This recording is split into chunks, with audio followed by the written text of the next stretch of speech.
I think HIV के मरीजों के लिए एक बहुत अच्छी खबर है कि जो आज की तारीख में ट्रीटमेंट अवेलेबल है वो बहुत इफ़ेक्टिव है।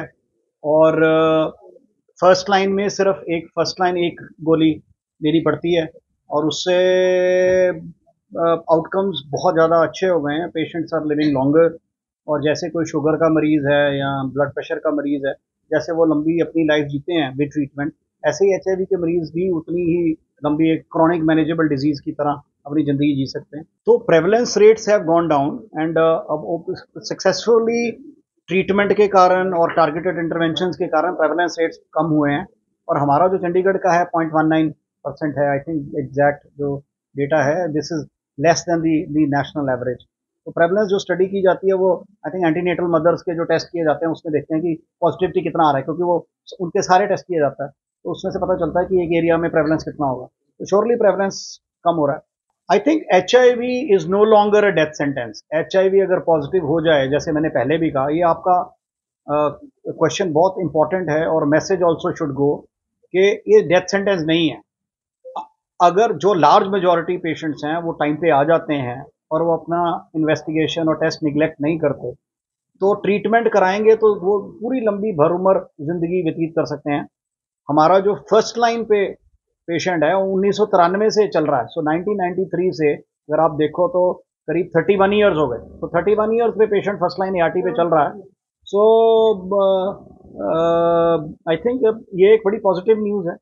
आई थिंक अगर वो केयर पे हैं और वो वायरल लोड अनडिटेक्टेबल है, तो हमारे पास बहुत सारे ऐसे इंस्टेंसेस हैं where they have planned pregnancies और बच्चे एचआईवी नेगेटिव हुए हैं। वो उनके लिए भी बहुत खुशी का पल होते हैं और हम ट्रीटिंग टीम और हमारे डॉक्टर्स के लिए भी बहुत खुशी का पल होता है कि जब पेशेंट एचआईवी डायग्नोज होता है शुरू में और बाद में वो एक बच्चा उसका होगा और वो एचआईवी नेगेटिव होगा, उस क्षण के लिए उसके लिए ऑलमोस्ट अनइमेजिनेबल होता है। बट उस ड्यूरिंग दैट जर्नी जब वो उस टाइम पे पहुंचते हैं कि उसके बच्चा प्लान कर पा रहे हैं और बच्चा होता है और बच्चा एचआईवी नेगेटिव है, आई थिंक इससे बड़ी खुशी की बात उस मरीज के लिए कुछ नहीं हो सकती। जो है वो एक एचआईवी का रिस्क फैक्टर है, बट वो ही एक अकेला रिस्क फैक्टर नहीं है। हालांकि वो है, बट आई थिंक उसके लिए भी टारगेटेड इंटरवेंशन की जा रही हैं। तो रिस्क फैक्टर्स वैसी हैं जैसे पहले थे, तो उनके ऊपर भी इंटरवेंशन हो रहा है। आई थिंक वो भी ऑलरेडी पॉजिटिव रिजल्ट्स आ रहे हैं, आगे भी और पॉजिटिव रिजल्ट्स आएंगे। That's what I would feel. कोई मैसेज आप पब्लिक को? आई थिंक मैं यही कहना चाहता हूं कि एचआईवी का ट्रीटमेंट संभव है। अपना एक तो वॉलंटरी यूनिवर्सल टेस्टिंग होनी चाहिए। जो भी चाहे जाके अपना आईसीटीसी से टेस्ट कराए।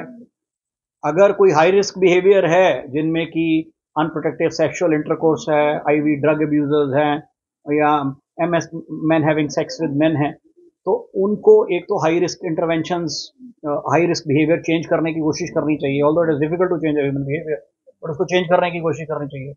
अगर बिहेवियर है तो अपना टेस्ट कराना चाहिए, और अगर अनफॉर्चुनेटली टेस्ट पॉजिटिव आता है तो फिर दवाई लेनी चाहिए। दवाई can help in living them longer, complication free life. That's what I would say.